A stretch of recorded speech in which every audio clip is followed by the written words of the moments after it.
কোকৰাঝাৰ বহলপুৰ সংযোগী PMGSY ৰাস্তা নিৰ্মাণত ব্যাপক অনিয়ম জিলা উপায়ুক্তলৈ কৃষক মুক্তি সংগ্ৰাম সমিতিৰ অভিযোগ। ধুবুৰী জিলাৰ বিলাসীপুৰ মহকুমাৰ অন্তৰ্গত চাপৰ বন্ধন বেংকৰ পৰা বহলপুৰ কোকৰাঝাৰ সংযোগী প্ৰধানমন্ত্ৰী গ্ৰাম্য সড়ক যোজনাৰ অধীনত নিৰ্মীয়মান ৰাস্তাৰ কামত ঠিকাদাৰ আৰু অভিযন্তাই ব্যাপক দুৰ্নীতি আৰু অনিয়মৰ এক গুৰুতৰ অভিযোগ তুলিছে কৃষক মুক্তি সংগ্ৰাম সমিতিৰ ধুবুৰী জিলা সমিতিয়ে। ধুবুৰী জিলা সমিতিৰ সভাপতি হবিবুৰ ৰহমান খান আৰু সম্পাদক নাজিমুল হকে লিখিতভাৱে ধুবুৰী জিলা উপায়ুক্তৰ ওচৰত এই ৰাস্তা নিৰ্মাণত ঠিকাদাৰ আৰু অভিযন্তাই আঁচনি অনুসৰি কাম কৰি নিজ ইচ্ছামতে সিন্ডিকেট চক্ৰৰ সৈতে লগ লাগি লাখ লাখ টকাৰ ৰাজহ ফাঁকিৰে অবৈধভাৱে নিৰ্মাণ কাৰ্যত চালানবিহীন শিল বালিৰ যোগান দি আহিছে। অতি নিম্নমানৰ শিল বালিৰে এই ৰাস্তা নিৰ্মাণত ব্যৱহাৰ হোৱা বুলি অভিযোগত প্ৰকাশ কৰিছে কৃষক মুক্তি সংগ্ৰাম সমিতিয়ে।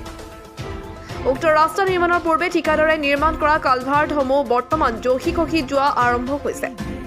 2020-2021 বৰ্ষত পেকেজ নম্বৰ AS05/207 মৰ্মে আৰম্ভ কৰা উক্ত ৰাস্তাৰ কামত এক বৃহৎ সিন্ডিকেটে নিম্নমানৰ কাম কৰি লুটিপুটি খোৱাৰ পৰিকল্পনা ইতিমধ্যে ফাদিল হৈছে।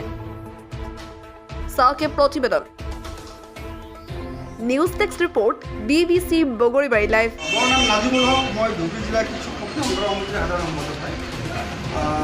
আমি প্ৰায় এক সপ্তাহ আগত ধুবুৰী জিলা উপায়ুক্ত মহোদয়ক এখন মেমৰেণ্ডাম পত্ৰ দাখিল কৰিছোঁ।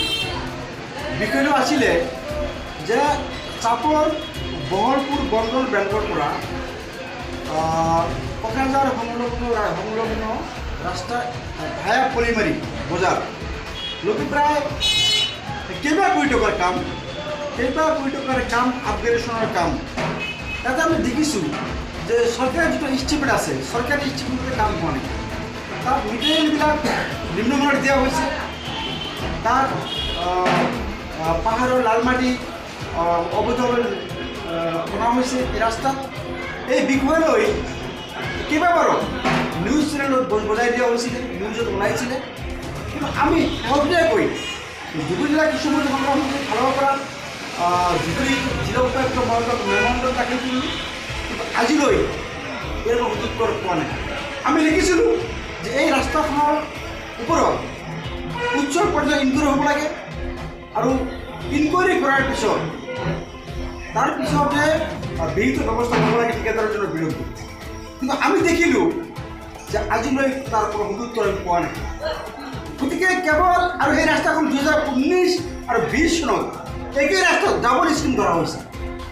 আৰু এটা দুজনৰ কথা যে চাইনবোৰ্ড আপোনালোকে দেখিছে যে চাইনবোৰ্ডত কিন্তু কোনো টকা উল্লেখ নাই।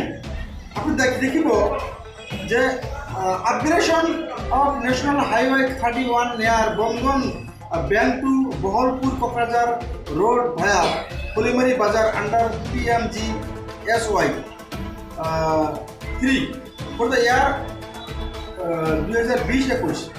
পেকেজ নাম হ'ল AS05/209।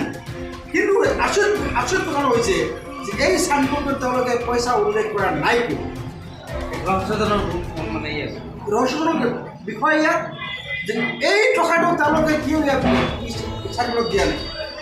তাৰমানে ইয়াত কোটি কোটি টকা, লাখ লাখ টকা আত্মসাৎ কৰাৰ উদ্দেশ্যে এই ঠিকাদাৰবিলাকে এই কামবিলাক চলাই আছে। আৰু এই কামৰ লগত জনাইছোঁ যে এই কামখিনি উচ্চ পৰ্যায়ৰ মেজিষ্ট্ৰেট হ'ব লাগে, লেবৰেটৰীৰ দ্বাৰা টেষ্ট কৰিব লাগে।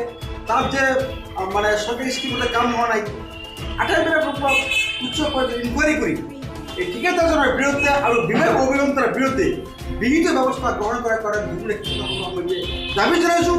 অসমৰ আপোনাৰ পিতামহী মন্ত্ৰী, অসমৰ বিভাগীয় মন্ত্ৰী দৃষ্টি আকৰ্ষণ কৰিছোঁ আৰু অসমৰ মুখ্যমন্ত্ৰী দৃষ্টি আকৰ্ষণ কৰিছোঁ। লগতে ধুবুৰী জিলা প্ৰশাসনক অনুৰোধ জনাইছোঁ, ডিষ্ট্ৰিক্ট কমিশ্যনাৰ অনুৰোধ এই যে কামবিলাক যে খেলি মেলি কৰা হৈছে, তেওঁলোকৰ মন ইচ্ছামতে ঠিকাদাৰৰ মন ইচ্ছামতে তেওঁলোকে মানে ইষ্টিমেট মতে কাম নকৰি নিজৰে খেয়াল খুচমতে তেওঁলোকে কাম কৰি চৰকাৰী ধন লুটাৰ এক মানে পথ তেওঁলোকে বাছি লৈছে। গতিকে আমি দাবী জনাইছোঁ যে এই ৰাস্তাৰ ওপৰত ইনকুৱাৰী হ'ব লাগে, ইনকুৱাৰী কৰি ইয়াৰ বিৰুদ্ধে বিহিত ব্যৱস্থা গ্ৰহণ কৰাৰ